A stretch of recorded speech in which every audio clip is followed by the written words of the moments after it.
Said we are live. So peace to the family.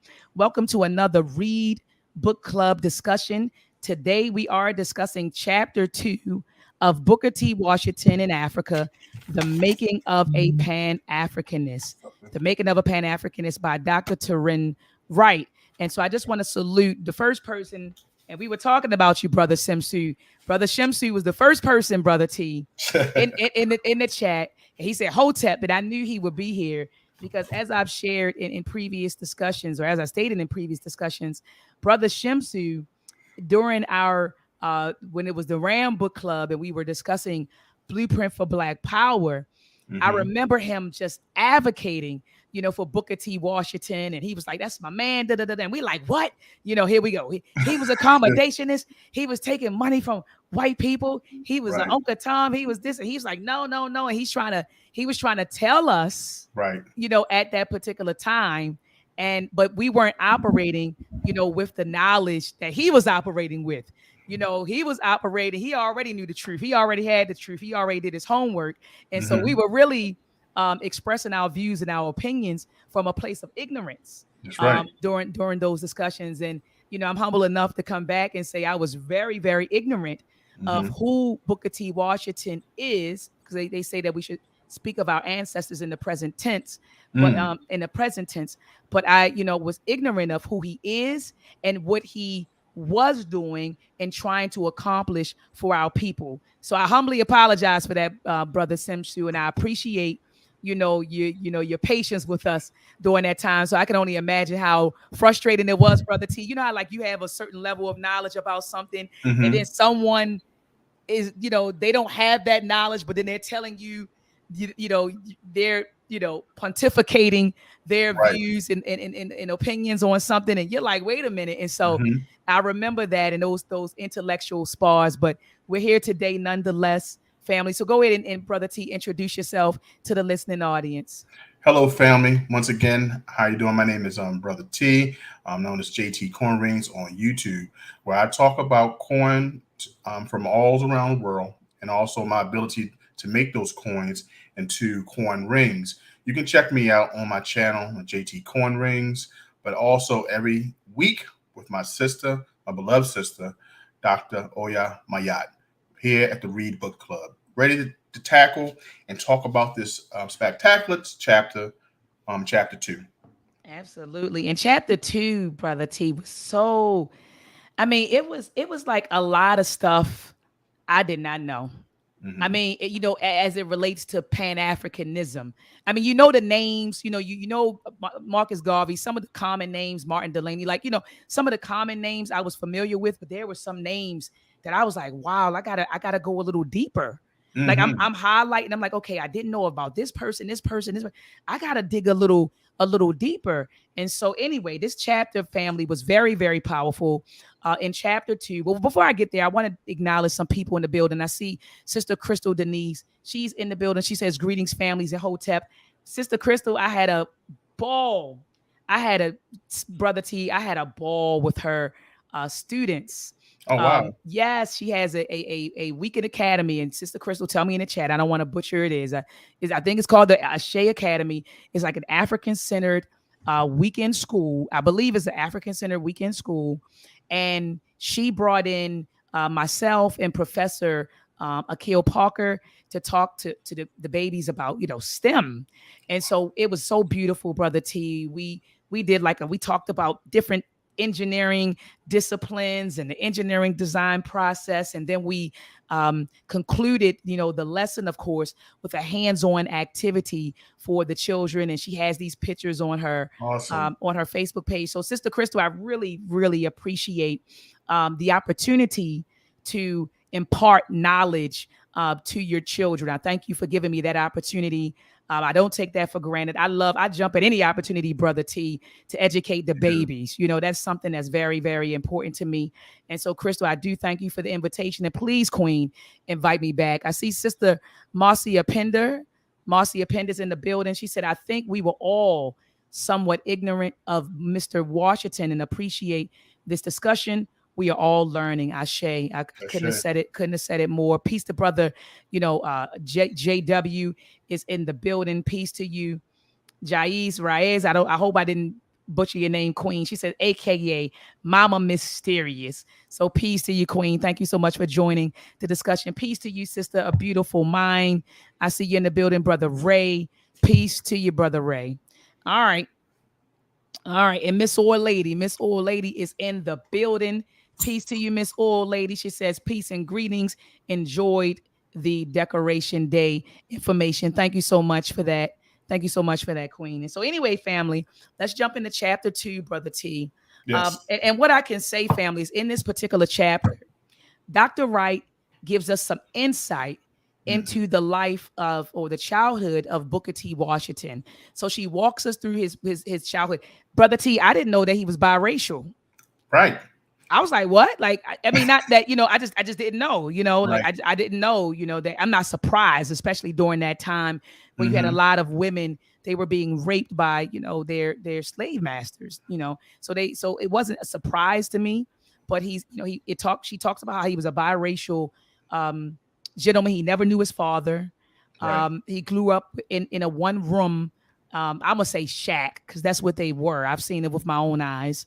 And so he grew up in a one room shack, Brother T, with his mother, his brother, and his sister. Hmm. Knew that his father was a white guy from like another plantation, Right. but didn't know him, truly didn't know him. But he became curious of his African roots because of the way he loved his mom. He heard stories about how our people came from a land across the water or far distance, and so he saw that, and then he thought about his mother, and he said, I want to know and learn about the people who produce my mother, who is a wonderful person.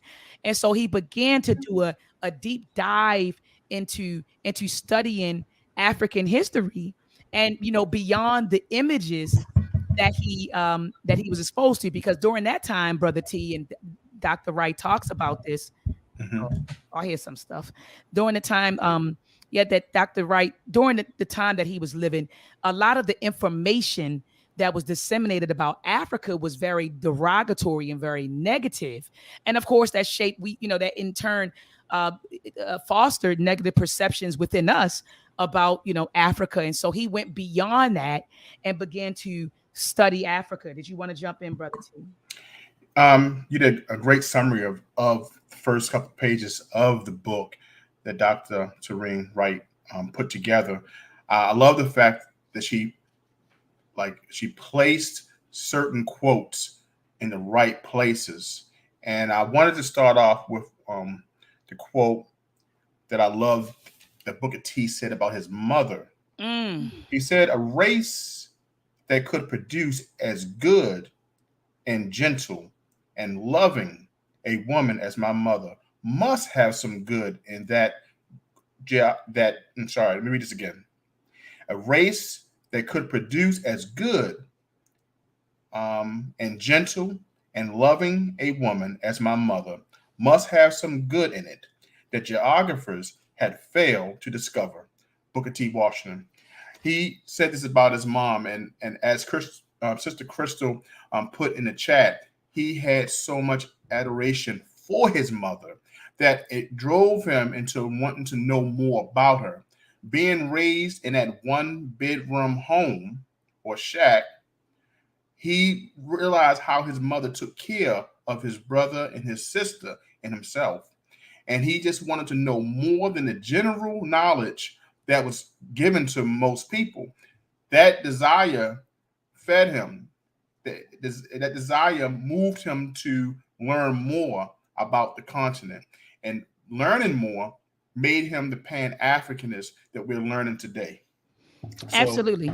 that was definitely one of the things that I picked up. And some of the things on page 9 that those who have the book or those who will be getting the book later that we want to stress is Booker T. Washington. His early life was explained. Like Dr. Ma'at mentioned, he was born into slavery in the late 1850s. He was born, we don't know what day, his birth date, but we do know in Hales Ford in Franklin County, Virginia. Then later, he moved to West Virginia after the emancipation. Booker T. Washington longed to learn about Africa, and as we mentioned before, because he didn't know much about his father. We learned, as Dr. Ma'at mentioned earlier in the introduction, that his father was a white male, but his mother, I don't remember him saying where his mother was from, but he longed to get the information on how they really lived their lives, rather than the general information that we all receive. And that's one thing I wanted to point out. Just like Africans today who long for going to the continent. You've been 3 times. You know, my father was born, raised in Liberia, which Booker T has a personal connection to. This is one thing I loved about how Dr. Tyrene Wright brought this out. I did not know his intricate connection to Liberia. So just understand, like most Africans displaced in America, we always yearn on some type of vibe how our brothers and sisters lived on the continent. So this is one thing I connected with in the beginning pages of this chapter. Absolutely. And I love how Dr. Wright, Brother T, as you stated, she gives us so many quotes. And like you said, the quotes are like right there at the right time, like in the right space. And she also gives us a lot of resources. So for example, she mentions a text. She says Washington's major, and I'm on page 12, Washington's major contribution to Pan Africanism were expressed clandestinely. She said, therefore, few have studied the story of the Negro, a text that offers an account of his development and knowledge of Africa. So she talks about how, he had knowledge of, it says he was able to articulate, the social and economic roles of the Hausa, the Fulani, the Hintatans, the Bushmen of South Africa, along with other ethnic groups and nations on the continent of Africa. And so this was a man who studied Africa and he was connected. So, he's not that Uncle Tom disconnected, whitewashed person that he is painted out to be, in the literature that's out there. And so she moves on to talk about Henry Sylvester Williams. And I remember Brother Shamsu mentioned Henry Sylvester Williams. And so Henry Sylvester Williams sent him a letter, inviting him to help him, promote the organization called Africa Association. So again, I'm hearing Pan Africanism, Brother T. So you took a deep dive into studying, the nations and their history and their culture and trying to understand their struggle. He also connected with, organizations that were for the unification of African people and the liberation of African people. Namely, one of them is the African Association. So she talks about how, Henry Sylvester Williams wrote a letter in September of 1898 asking him to help him support, and promote, the organization in the U.S. And so it said the objective of the African Association, as described by Henry Sylvester Williams, was to respond to the need for unity amongst African people in order to garner respect in the world. The organization would make representations in cases of oppression affecting our people wherever found. She also talks about how it says during the latter part of 1898, the association began planning the first Pan-African conference. So Booker T. Washington was literally a part of the first the planning of the first Pan-African conference. She stated in the book that he wasn't able to attend it, but she said he was a part of the planning. And not only was he a part of the planning, Brother T, he also promoted it through the Black press. So go ahead, Brother T, go ahead. Which was a good point. And because he couldn't make it, before he absolutely knew he couldn't, he made sure he had communication with the brother Henry Sylvester. What was his name again? Yes, Henry Sylvester. He made sure that he helped in any way that he could by promoting it to the population as needed. So he helped on the way. But you made a good point about Booker T, which I wanted to make sure that the listening audience understand. he took the time out to learn the difference between the cultures of Africa. And one thing that Dr. Tyrene Wright put here, that he made sure that he understood that Africans were not backwards or homogeneous, meaning they wasn't the same. He understood there was a difference, and that is one thing that helped him become the Pan Africanist he is to it was at that particular time. So I thought that was important because just like when we study the different cultures, a limited mind believes that they all alike. That, not knowing that there's difference in tribes and different people act differently in locations through the culture. He took the time out to figure that out, and that helped him to distinguish that, hey, it's so much for us to learn. And I didn't know that. Not one book prior that I read before this chapter told me how involved Booker T was in learning about African culture. No, same here. Never, I never. Amazing. I'm trying to tell. It was very amazing, very amazing. And so she moves on, to talk about that, and then she talked about. Then she starts focusing on. And I'm on page 17. She starts talking about how, and tell me, is there anything that you want to touch on, T, prior to page 17 that I didn't mention? Or are you okay with me moving on? Oh yeah, I wanted to, before you go on, how Haiti was involved.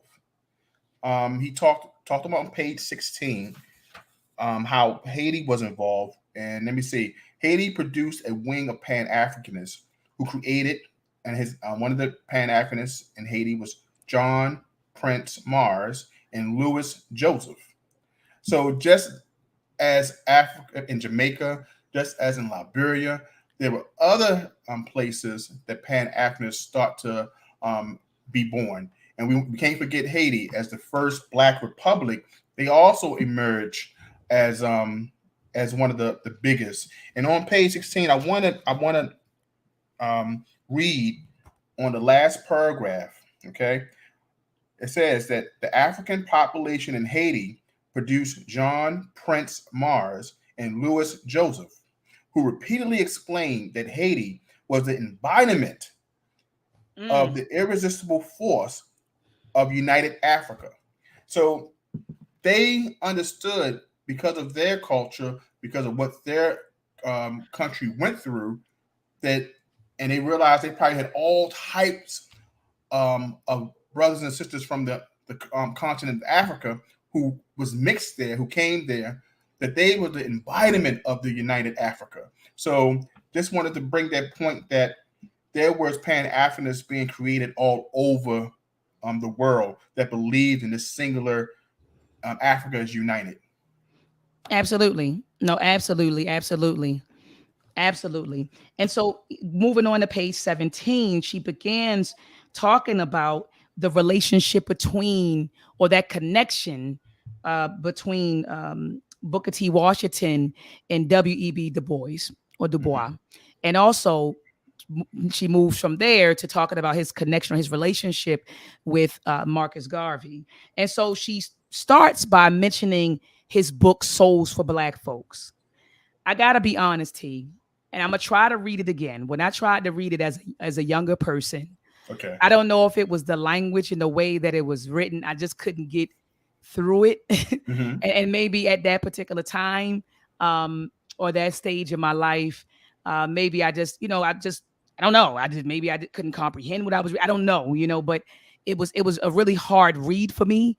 And so I remember putting it down. So I never, ever got through the entire book. But after reading what Dr. Wright had to say about the book, it made me say, okay, maybe you may want to go back here. And look, Sister Crystal said the same thing. She said, I'm with you, Dr. I struggle with it too. Yes, it was really hard for me to read. And I was like, wow, is it just the way he wrote it? Is it the language? Is it the dialect of the time? Is it me?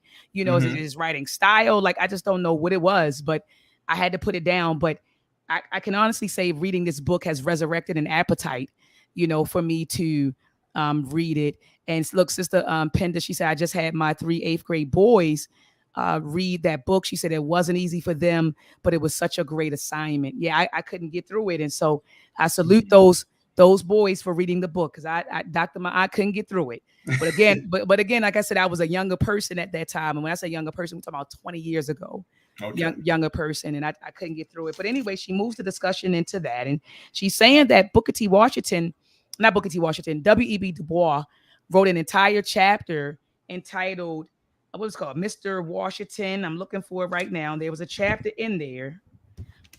There was a chapter in Souls of Black Folk called Of Mr. Booker T. Washington and Others. Yes. And she was saying that in that book, W.E.B Dubois, criticized, Booker T. Washington and elucidated the differences between his program and Booker T. Washington's program, only to find out later on that he was angry and he lashed out in Souls of Black Folks, about Booker T. Washington. So he lashed out and he criticized him, but only to find out later, she said that he wrote a more honest essay or letter called My Early Relations with Booker T. Washington. And what the real issue was with him, and I'm talking about W.E.B Dubois, is that he felt like, as you stated when Dr. Wright was being interviewed, sort of like a gatekeeper, like he silenced people. He used the Tuskegee machine to silence people who criticized him or propagated opinions and views that opposed his opinions and views, and so he was upset about that. Just as a young person, he felt some type of way that this man had that power, to silence people. And so that was really the real issue. The issue wasn't so much of, programmatic differences between the two of them. Right. It was really that. And so she talked about that. And then Booker T. Washington's issue with him was that, wait a minute, he actually supported someone, and I'm looking for the name. His name is Trotter. Last name is Trotter. Yes, Monroe Trotter. Trotter. So it says that the turning point for Washington was when W.E.B Dubois showed public support for Monroe Trotter after the Boston riots in July of that summer. We're talking about 1903. And it said, however, while Du Bois supported Trotter's leadership, he did not endorse the rioting, in any way. And it says that Monroe Trotter was one of Washington's most vocal critics, and without doubt, and so Washington interpreted Du Bois coalescing with Trotter as an affront to him and at least a very sign of betrayal, right? But they were friends initially, and they were friends because, W.E.B Dubois reached out to him. Hey man, I'm getting ready to graduate. I need a job. You got a position for me down in Tuskegee, because he was over at Fisk, I believe, with Fisk, with Booker T. Washington's wife. Right. So he knew, so he was able to, correspond with him, because he knew his wife and he wanted a position at Tuskegee. And so that was the initial spark of their relationship. And so they began to correspond via letters. And I'm telling you, when I was reading this, Brother T, I was thinking about how I said, my, how times have changed. Back then they had to write letters and mail, and get the letters, mailed and sent by messenger. Now we want to send a message. We just shoot a text, we send an email, and we can get a message across the world, if we want. But anyway, just to sit back and develop that story that you just stated, the deep relationship between Booker T. Washington and W.E.B was that it started as mentor-mentee. Yes. Close relationship with Booker T. Washington's wife at Fisk University. So he felt a personal connection to his mentee, and thinking that his allegiance should be with anybody, shouldn't be with anyone who's against or is a critic. So having W.E.B Dubois having a connection to Trotter was a betrayal in his eye, right? So do you think, and this is only us putting our looking at a different light. That's right. That because Trotter was a person that may have been a victim of the Tuskegee machine by being silenced, by being W.E.B Dubois being on the tail end of being in allegiance with him, do you think Booker T Or do you think that um, WEB just said, "Hey, I don't like the fact that you're silencing someone, even though you called me out for called me out for having allegiance with this guy." Was it warranted? Was it really something you think that warrant them to really have a disagreement in their relationship? Because it's just basically I'm being friends with somebody who don't like you, who's openly saying they critique you. Right. It's kind of funny because I think that we see that today, how people show allegiance to people we may not, or we may differ from. But a lot of relationships break up because of that. Do you think that it was a real reason he had a problem with Booker T was because of the machine, or just because he got called out for having a friendship with Trotter? It could be both. I mean, like just sitting here listening to you, it could be, I mean, it could be both. Like you said, he was really in his feelings about that, like you said, that his Booker T. Washington's ability to silence people. So like you said, was it really that? Was it really the machine? Was it just I got called out because it's like you a fraud, man. You up here siding with somebody that clearly doesn't support me. They don't like me. They criticize me. And if we're friends, how could you support somebody like that? Because you wanted to work in my institution, you want to continue the efforts at my institution, and now you're siding with a person who is an open critique on the work that I'm doing that you said you want to be a part of. Right, that you want to be a part of. Exactly. That's what I kind of felt from these 2 pages, that I was like, oh man, I wonder exactly how this, because but one good thing about this, and I want to go on, is that it never stopped them from their common goal of unity and advance the plight of African people in the face of oppression. It never wavered their commitment to that goal. So no matter how they felt about each other, the machine or the betrayal of being someone who's a critic, just wanted to make that point. And the family said both. The family said both. Lama Bay said he believes both. And that's what I was thinking, that his ability to silence him, being called out for his support of Trotter. I agree with you, Brother Bay. I think it was both as well. Yeah. Brother Shemsu said, side note, Du Bois tried to court Booker T. Washington to be wife at Fisk, but she chose Booker T. Possibly that caused early resentment as well. When, and I didn't want to put my conspiracy hat on. Third wife, someone who had a relationship or at Fisk University, introduced this interest to the husband. I was thinking, hey, what was W.E.B doing? Was he? Look, when you look at this information, new information, you want to play with it as much as you want, because it's all imaginative. She writes it in a way that is so colorful, yes, that it comes to life. And sometimes your mind allows you to wander off to more details. So I thank Brother Shimsy for that information. No, absolutely. Absolutely. And I love how she pointed out at the bottom of, I'm on page 21.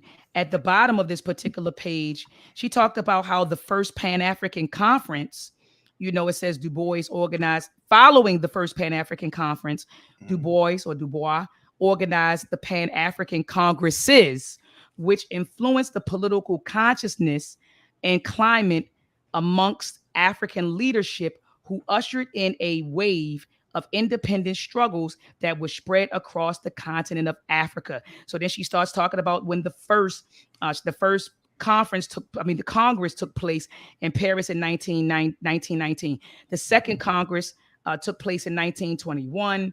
There was a third one that took place in 1923, and a fourth in 1927. She says that the fifth Pan-African Congress, arguably the most important meeting, was known as the Manchester Conference, which was held in Manchester, England. George Padmore, H. Mukuni, I probably butchered it, Kwame Nkrumah, Jomo Kenyatta, and Peter Abrahams led the Congress. Why is Dr. Ma'a saying that? Because the root or the origin or the cause or what gave birth to these congresses was that first Pan-African Conference that Booker T. Washington was involved in and helped to promote. So it's kind of, now that I'm knowing, it's like, how could we not add him to the pantheon of Pan Africanism? How could we not view him as a Pan Africanist when his work directly correlates with that? That's what he was doing. And so Mhm. she mentions is that she mentions that, and so she goes on to talk about how he in 1912. Well, no, before she says that, she starts talking about Marcus Garvey. So, Brother T, could you recap that or summarize that section? I'm on the bottom of page 20, 22. Mhm. 22. Yes. Yes. Great summary. So we go on the last paragraph on page 22. This is the introduction of Marcus Garvey. And we know that Marcus Garvey was definitely influenced by Booker T. They had communication amongst each other through letter. Unfortunately, Marcus Garvey did not have opportunity to meet Booker T, but he was highly influenced by his work. Based off this chapter, the bottom of page 22, I'll start reading. Marcus Garvey, also a Pan Africanist, promoted nationhood for African people on the continent and abroad. However, his position was rooted in the philosophy of race pride, self sufficiency, and the belief that African people throughout the world should unite in the effort to eradicate oppression. So, as you see, his philosophy was the same as Booker T, Washington, and also W.E.B Dubois, right? But Absolutely. there was something brewing that we start to see is a difference between how the programs. Now we recognize the programs between W.E.B Du Bois and Booker T. Washington was different. They didn't have a problem with the program. It's a personal relationship and also the machine. But between Du Bois and Marcus Garvey, if I'm not mistaken, they had a problem with the program or how things were being done amongst the camps. So Garvey, without dispute, was able to monetarily organize and unify the African world through the Universal Negro Improvement Association and its newspaper, The Negro World. The organization movements and transformative leaders of the UNIA produced have had a long-term effect on the African world. Nevertheless, few knew or recognized the deep historical and ideological connection between Marcus Garvey and Booker T. Washington. So this page 23 goes into the relationship of Garvey and Booker T. Um, and then we learned later on page 22, Marcus Garvey did not attend the conference in Tuskegee, unfortunately. But however, he read Washington's autobiography and he was inspired by it, Up from Slavery. According to Garvey, Washington's story made him realize his doom as a race leader. He desired to set up a farm and institute it in Jamaica. So he was so influenced by Booker T. Unlike I'm gonna say W.E.B. Du Bois, Garvey came and as soon as he hit American soil, he just started running. As we know, all the contributions that Garvey did, he was so um, influenced by Booker T that he wanted to take Africans here and take them abroad to set sail in Africa, back home, the Back to Africa movement. Unlike W.E.B. Du Bois. So I think that was the distinction that this man actually took the lessons and wanted to put them to practice. And as we know, Marcus Garvey and his work, he was committed to make sure the Back to Africa movement was a success. So that's the difference I've seen between the two, W.E.B. Du Bois or Marcus Garvey. The work he was trying to put forth was the work of action on the continent. No, absolutely. I mean, I couldn't agree with you more. He really, and so it wouldn't be. And I love someone in the chat. They made the comment. Marcus Garvey came to the U.S. because of Booker T. Washington, and so I know we run around Marcus Garvey, the Honorable Marcus Garvey, Mm-hmm.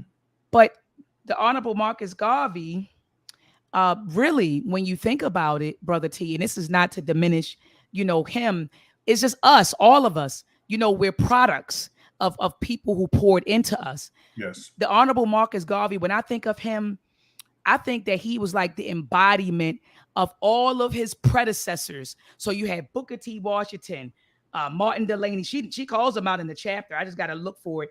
But she calls all of the different things and chants that he would say out, his phraseology. That's what she said. A lot of the phraseology that he used, a lot of that was from his predecessors. And so he was kind of like a culmination, or an embodiment of the people who came before him. And like you said, he put those ideas into action and he organized, and he was able to organize and there's another word I want to use, galvanize and organize millions of Africans to begin, operating in the best interest of African people. And so when I see Marcus Garvey, that's who I see. I know people will say, Honorable Marcus Garvey. Yes, he is definitely honorable, right? So one who is worthy of being honored, but he is really an embodiment of, and that's all of us, right? An embodiment of the ideas, of our ancestors. Right. And so I just wanted to point that out there. And what he did was he always paid homage to Booker T. Washington. And that's what I loved about him. Yeah. He paid homage to him. I think he said he called him his ideological father. Mm-hmm. Come on now, Brother T. But when people talk about Marcus Garvey, they don't talk about Booker T. Typically, you don't hear them in the same talk about Marcus Garvey and Booker T. Washington in the same breath, but you hear about Marcus Garvey. And Marcus Garvey considered Booker T. Washington his ideological father. That was powerful to me, Brother T. Mm-hmm. But go ahead, I see you wanted to get in. No, I want to go keep on going, sister. I wanted to find it. I didn't want to speak out of turn, but he gave honor to Booker T for his work, and he didn't discredit Booker T. He believed if Booker T lived longer, that he would have seen things his way as well. He would have wanted to move just like Marcus Garvey moved. He would have, got to the point that he would have had more hands on the ground, or feet on the ground and on the continent. So I want to get to that point. If you keep on going, sister, I want to find that point that Marcus Garvey stated about Booker T in his work. It's in the middle of page 25. 25. Yep. Right. So if you go there, so if you start reading Oh, no, that's right. No. Yeah. So to Marcus Garvey. Yep. Yeah. So if you scroll down, it says to Garvey. That's what it says. To Garvey. Washington was not an accommodationist. Yes. So go ahead, Brother T. There you go. Right on page 25, family, chapter 2. We come down to Garvey. Washington was not a communist. Many considered him to be. He viewed Washington's public stance as circumstantial and a reaction to the brutality, racist climate that pervaded the United States at the time. So we have Tony Martin, who wrote a book called Race First. He highlighted Garvey's view on Washington's stance toward political agitation. Garvey believed that Washington's reluctance to indulge in open agitation for political rights and his dependence on white philanthropy may have been inevitable during his lifetime. Rather than attack Washington on these points, he preferred to argue that Washington himself would have made these kinds of adjustments if he had lived. Nonetheless, at the core of Washington's philosophy were the concepts of race pride, self-reliance, and sustainability. I'm sorry, family. And so Garvey viewed Washington as an originator and builder who, out of nothing, constructed one of the greatest educational and industrial institutions the race in modern times. So I wanted to make sure that point was read, that he so adored the work of Booker T that he did not criticize him. But he said, hey, because of the way his work was moving, I believe he would have done more. But no one has done more than Booker T, because he left one of the most important educational institutions in modern times. So he definitely respected the work of Booker T. Washington. Absolutely. Absolutely. And I'm glad that that you pointed that out, and how Marcus Garvey, understood that, he was in a climate where he couldn't do what he could not do that at that time. You sitting down south, you're running this machine, this secret machine, which is really, as Brother Shimshu articulated in the chat. And let me find his comment. Mhm. Let me find his comment. Oh, where are you, Brother Shimshu? Because you talked about what Tuskegee really is, and you said it beautiful. You said it so eloquently in the chat. I'm looking for you, Brother Shimshu. Oh, it was a comment he made in the chat, Brother T, about the Tuskegee machine and what the Tuskegee machine really was. Right. And what it really was a nation building institution. That's what it really was. It was a nation. It was a secret nation. You get what I'm saying? You got to Right. say that it was a secret nation building machine. Where you were taught. Here it is. He said it right here. He says he built the machine. He said so Booker T. Washington machine built everything that is needed to build a nation. The very bricks that built the early building was manufactured by the students. And so he built a secret nation building machine. This ancestor existed in a time period, Brother T, where he could have, because we always have choices, right? Like, so he could have said, no, I'm going to do this on my own, poke my chest out. We're going to raise our own money. I'm not taking a white man. He could have did all of that, but it's consequences that come with that. And I think that he was very strategic in what he did, how he moved, what he displayed, because his overall objective, and we got to keep in mind, was liberation for Black people and to build our nation. That's what it was about, liberation and nation building for him. So he said, okay, so I need to get this money. I'm in a time period. So people act like Black people had millions of dollars everywhere, where somebody could have dropped them a $20 million check at the time and say, go build your own institution.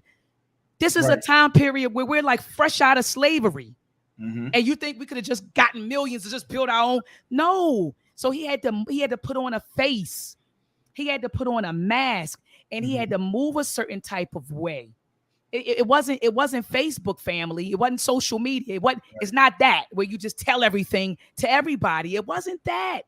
So he had to move a certain type of way to achieve his ultimate objectives, which is independence, self-sufficiency, and economic empowerment. That's what he was trying to achieve. And that's what he created.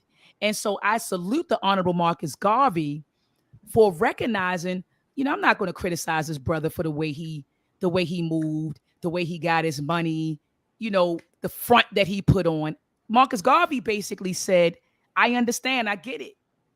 I get it. That's what Marcus Garvey said. I get why you had to move the way you move. And I thank you for your model and what you built. And I'm going to try to take this thing, to another level as well. And so that's what this is Dr. Ma'at's interpretation of this, and there was one thing that I do want to touch on, Brother T, that Garvey mentioned to Booker T. Washington, which is still relevant today. So Marcus Garvey, the Honorable Marcus Garvey, wrote him a letter. And when I say him, I'm talking about Booker T. Washington. He wrote Booker T. Washington a letter. And he's like, man, I'm out here, preaching race pride and trying to liberate our people and build a nation, of our own. And he said, most of my critics are African people who look like me. People who look like me. And Booker T. Washington was venting in the letter saying, yeah, man, I get it. I'm facing the same thing, over here. Most of my critics are people who look like me. So they were both frustrated because they're trying to help our people. Meanwhile, while they're trying to help our people are dragging their name through the mud. And it happens today, Brother T. And I can bear witness to it. Not that I did anything on a level of a Booker T. Washington or a Marcus Garvey. I'm not saying that. But just the criticism that I get from my own people when I came into the community wanting to teaching STEM and history. You're not a real doctor. This She's not a real doctor. I'm like, what? So they were doing everything, Brother T, Discredited. to discredit me and what I was doing for the community and what I'm still doing for the community. So they were trying to discredit. Oh, she teaches STEM. She's teaching history. Dr. Ma'at is not a real doctor, even though you could look it up online. It's public information. All you gotta do is go to ProQuest and type in my name, Deanna Bailey, and my dissertation pops up. But anyway, Brother T, I wasn't a real doctor. Then after that, Brother T, they wanted to bring up the fact that I had got arrested for marijuana, for selling marijuana. Oh, she got marijuana charges, as if they don't smoke weed, as if weed hasn't been legalized, didn't even understand the whole court case and how it was really political.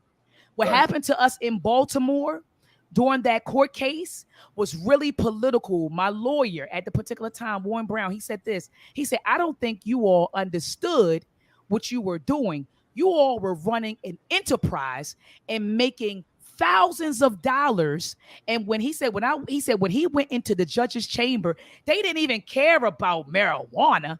They cared that these black people were in Baltimore making a lot of money.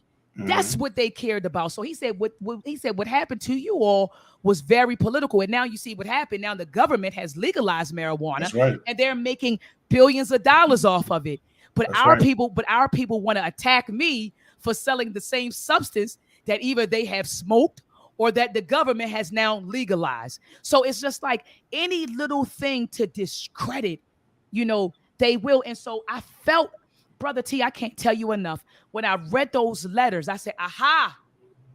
I said, oh, okay. So all of our leaders have gone through this. Even Dr. King talked about how his greatest critics was our people. Right. And you know who else said this, Brother T? And I'll share this live on air. And I don't care if people take a clip and send it. Dr. Claude Anderson said the same thing to me. I had a conversation with Dr. Claude Anderson, and Dr. Claude Anderson talked about our people and how you will help our people, and they just tear you down. He said something is wrong with us. Quote, Dr. Ma'at is not making this up right now. Dr. Claude Anderson said something is seriously wrong with black people. He said, I'm tired. He said, he was frustrated because, he's in his 80s. Right. And he's been on the front line. He's put the books out. He's lectured, and he's tired. He said, so he's frustrated. He's like, when will we listen? You know who else talked about that? Who's that? Baba Dick Gregory. I had a conversation with him before he passed. Shout out to Brother Jabari Nator, who brought Baba Dick Gregory to Baltimore. And I had a conversation with Dick Gregory. And he expressed his same frustration of how when you do stuff for our people they are the first people to tear you down. And look at this. Brother Shimshu talked about how with Dr. Claude Anderson, they shut him down in Detroit. Your own people. Always, and they'll always find something. Oh, he wasn't good at this. He wasn't good at this. You are missing the point. You too busy trying to find weeds, and you missing the flowers that these people bring forth. I don't understand, Dr. Ma'at, how people will find a fault instead of finding the what you try to produce the cure. I don't understand how that happens. But as you said, our own ancestor, Marcus Garvey, spoke of this. So this has been happening for a long time. We should not be surprised. Not at all, Brother T. I mean, it's just disheartening when and Sister Crystal said she catch it too. She said, I get it too. It's just so disheartening when you see the doers in the community catch flack, but they'll praise the frauds. And I'm not going to call names. I can. We will praise and applaud the frauds, but not the people who are actually doing the work. The people who are actually doing the work. But we'll support the frauds. We'll support them with views. We support them with Cash App donations and what is it called? Something super chat stuff. We'll do that with the frauds. And you know what the frauds have done, Brother T? Taking the money, and I'm thinking about 3 popular ones right now, taking the money and moved to white communities. They came in, they talked the pro-black rhetoric. People started listening to them. They took the money Brother T, and started and moved to, I'm thinking about like three, and one is an organization, but they take the money and they go. And so we'll support them, and they'll take our money, go live white, and don't look back. Right. But then people who are in the heart of it, the people who are in the trenches, we'll criticize them and say ugly things to them on the internet, and we won't give them a dime. We won't give them a view, which is very telling of where we are. I'm talking about psychologically, where we you say, oh, we must be some traumatized people when you love the people who defraud you and hurt you, and hate the people who love you and want to do for you. You know what Dr. Amos Wilson said, and we'll continue. Dr. Amos Wilson called us backwards. He said everything we are now, he said we're just reversed, and it comes out. You see it. He said, you hate the things that are good for you, and you love the things that aren't good for you. He said we're backwards, and we have to get our minds back. So anyway, Brother T, moving on. I do want to talk about, and we can close on this note, because all she does at the, in the next couple of pages, she does get into the conclusion, but it's 2 points that she did make that I do want to talk about. She said that Garvey inherited the beef he had with W.E.B Dubois. And I'm looking for, did she ever really get into she says it at the bottom of page 27. She says, unfortunately, he also inherited Booker T. Washington's ongoing conflicts with W.E.B Dubois. And this is a quote, what was most fascinating about the Garvey Dubois struggle was that it was a continuation of the Washington-Dubois debate. The ideological questions raised were largely the same. Furthermore, Garvey was very self-consciously a disciple of Washington. The conflict between the two men was very contentious, to say the least. They both hauled public insults at each other. This conflict between Garvey and Dubois was unlike that between Washington and Dubois in one significant way. Booker T. Washington, while disenchanted by Dubois' alliance with Trotter, did not harbor any real long-term disdain for him. And it says, in the last year of Washington's life, his correspondence with various friends revealed that he was perplexed by Dubois' continuous attacks. Later, Dubois also admitted in the final years of his life that the conflict was not that much of a conflict at all. They were very much the same to a large degree, but Garvey and Dubois were different. While they both desired to advance Pan Africanism, they varied in their methods and vehemently opposed him. And Brother Shamsu, could you let me know, Brother Shamsu, if it's true that Dubois was that he was instrumental in the deportation of Marcus Garvey? I don't know if that's a rumor, Brother T, or if that is something that has been vetted. And so I'm going to go down here and look to see if that is true. Brother Shamsu, let me know in the chat, brother, if that's true. Did W.E.B Dubois have anything to do with the deportation of the Honorable Marcus Garvey? Let me know. Let me know. Look at James Powell. He said Amos Wilson said it best. We are out of our minds. Look at this. And he's right. Farrakhan said the same thing. And Queen Cheetah said, we experienced this right here in Buffalo. So trust me, she said, I understand. Yep. And you know what? I appreciate, Brother Willie Lovelace. He said, real revolutionaries catch hell.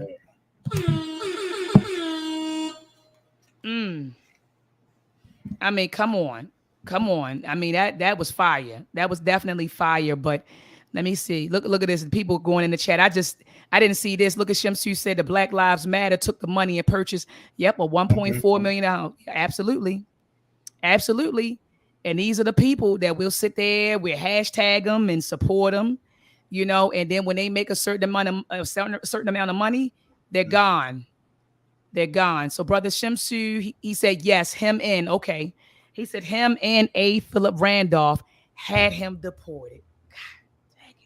Brother Shamsu, I was hoping that you were going to respond in the chat. Sister, that was a conspiracy. I was hoping, that you were going to say that was a conspiracy, but that's true. Dang, Conan, I was hoping he was going to say that it wasn't.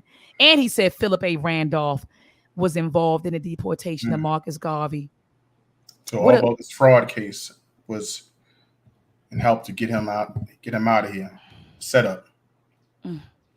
I mean, that was terrible. That was terrible. And so the last point I want to conclude on is this. She mentions Malcolm X and how his parents were Oh, Garveyites. yikes. And so she said she wasn't surprised that later on in life he joined the Nation of Islam, which preached self-reliance, race pride, liberation, economic empowerment. So, but the interesting thing is this: you look, you trace it all back to Booker T. Washington, right? So we trace back the Pan African Congresses That's to right. what? The first Pan African International Conference that was, that he promoted and Hmm. also held planned. And so that gave rise to the Pan African Congresses. That Also, also gave rise to W.E.B Dubois. It gave rise to the Honorable Marcus Garvey and his organization. Shout out to the UNIA. It says that the ranks of the UNIA swelled to 996 branches in 43 countries with over 5 million members. The organization existed in 38 states in the US, and there were active members in the Caribbean, Central, and South America, as well as on the continent of Africa. Anywhere a large African population existed, there was evidence of Garveyism, the UNIA, and its official newspaper, the Negro World. All right. And so we're looking at all of these things that Booker T. Washington's efforts, his Pan African efforts, gave rise to. So she mentions here that it even gave rise to Malcolm X, because if you trace his lineage, well, it goes back to his parents. They were Garveyites, but Garvey got his model from Tuskegee, Booker T. Washington. And so, anyway, brother T, that's all I have, brother. I mean, awesome read. This was a very awesome read, and I just give thanks. I just give thanks, brother T, for this sister, Dr. Tyrene Wright, and just yes, yes. Her vision and her effort and her time, her energy, her intellect, her passion, because she has a passion. She loves Booker T. Washington. Like she has a passion for corrective history. Mm-hmm. And so so she has a passion for correcting history, but she has a passion for our people. And so with that passion, this sister created this wonderful work. Family, make sure you get this book, Booker T. Washington and Africa, The Making of a Pan Africanist. I will make sure that a link to purchase her book will be in the description of this video. Brother T, do you have any closing words for the listening audience? Yes, I do. Sister Crystal made a point early in the chat about coins. And since I am a coin collector, I shared on my IG feed story of a Booker T. Washington coin. For all children, relatives, I think that it's a good practice to collect silver and gold. But I wanted to share a part of my coin collection with the listening chat today. Sister Maya, can you put me on individual cam? Yes. So let me see clearly. Yes. Let me take. There we go. Fam, what we have here, I hope I can get a good picture of it. This is a Booker T. Washington $50, 90% silver. Wow. Okay, this right here was a commemorative coin minted by the United States of Booker T. Washington. You can get this coin at your local coin stores. Look in your city. Here in Baltimore, you can go to Hartford Coins. You can even order this online for your loved ones. 90% silver. It was over 50,000 minted, I'm sure. I got one for myself and one for Dr. Ma'at. Wow. When you put it up, I was so jealous, but you got me once. So I'm good now. Thank you so much. Thank you so much. Love you, sis. Love now, you too. What we have here is a coin of the Honorable Marcus Garvey. Wow. A hexagon coin, a Jamaican coin, a commemorative coin. This is not silver, but you can also order this online or your local coin store. This is something you can give to your loved ones to commemorate our ancestor who is here, Marcus Messiah Garvey. Now, as we know, Marcus Messiah Garvey looked at Ethiopia as seeing how Ethiopia had its emperor, Haile Selassie. Mm-hmm. This is a 0.99 fine silver coin of Haile Selassie with the Lion of Judah on back. This is a commemorative coin as well. We can't forget where Marcus Messiah Garvey came from, Jamaica. Okay? But we know who Marcus Messiah Garvey also inspired. Garveyites was Malcolm X, his parents. This is a Malcolm X coin. You be very hard pressed to find this coin. Wow. But this is a coin of our beloved brother, Malcolm X. This is 0.99 fine silver. Very limited edition. We also talked about Haiti. And these coins here, only 1,500 was minted of these coins for this year, 1969, to commemorate Toussaint Overture.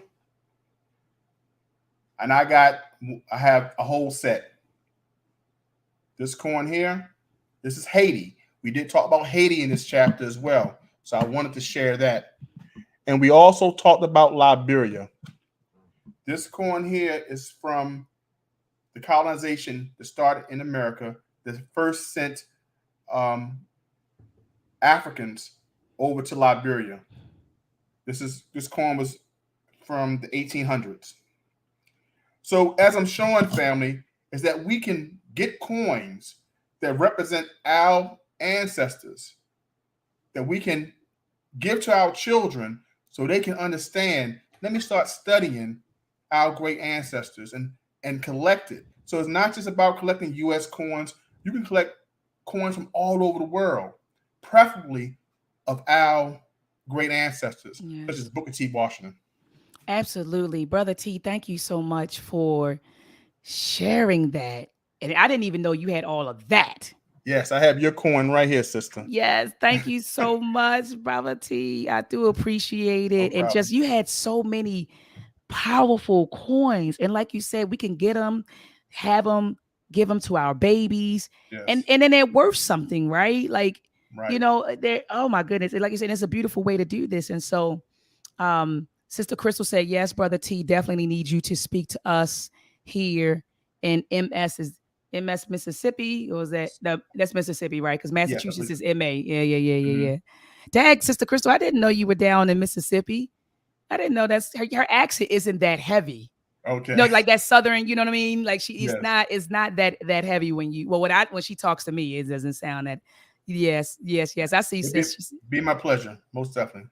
Yeah, that would be beautiful. And so, you know, and Sister Penda said Garveyism didn't stop with Malcolm X. She said Malcolm inspired Fred Hampton as well. Yes. So thank you for that. Thank you for that, Jewel, Sister Marcy and Penda. So next week, family, join us back here at 7 p.m. Eastern Standard Time next Sunday to discuss Chapter 3 of the book, Booker T. Washington and Africa, The Making of a Pan Africanist by Dr. Tyrene Wright. We're going to be discussing Chapter 3, the Tuskegee Model. And Brother Shemsu, you need to get on the panel if you can, brother. I don't know if you're at work during this time, but we would love to have you, Brother Shemsu, on the panel to break down the Tuskegee Model. What was it, right? And how was it exported? How and when was it exported to Africa? And so, family, if you don't have the book, grab the book. And even if you can't get the book, still tune in to the discussions. I guarantee you will walk away learning something. And so I may or may not go live this week. I've been kind of, my young boy, Ryan, he's 22 or 23. He said, Doc, you've been pumping out broadcasts like mixtapes, this week. I went live. Like, I think it's probably about 5th time going live in the past probably 4 or 5 days, Before the show too. Yeah, before this show, I went live to do a special Truth to Power talk in honor of Memorial Day. I wanted to discuss the Black historical origins or the African historical origins of Memorial Day. And I want our brothers and sisters to know this was a celebration or commemoration that originated with us. That's And, right. and then we can also trace, what happened and the burial and all of that to West African burial practices. It was very important for us to bury our deceased because we felt like that played a role in them transitioning back to the ancestral realm. And so it was very important in West African culture that our ancestors were given a traditional burial, a proper burial. They said that the soul would be confused, without it, or would, it would be some, so that's what they thought. And so it wasn't a surprise to me, Brother T, that our ancestors actually excavated a mass grave in Charleston, South Carolina, right. to give our brothers and sisters a proper burial. I think they said they found about 265 bodies. You was when there. They excavated. I went, Brother T. Yes, I was there. A picture. Yeah. I was there. And I brought on the brother Mr. Nate Hutchison, who was my tour guide and took me to that site. And so I brought him on to talk about that history. And we talked about the Memorial Day. We talked about Denmark Vesey. We talked about the Dylan Roof situation. We talked about Gullah Geechee culture. So family, if you missed that broadcast, please go back and listen to the broadcast before this one to get that information. And if you don't hear from me, you're going to hear from me this week. I just don't know when. I want to give my voice some time to heal. It's deep and raspy, but it's not this raspy. And so I want to make sure that I get my voice back, family. So I'm going to give it a few days, and then I'll probably go live again, maybe on Wednesday or Thursday. Okay. And so until then, family, peace and Black power.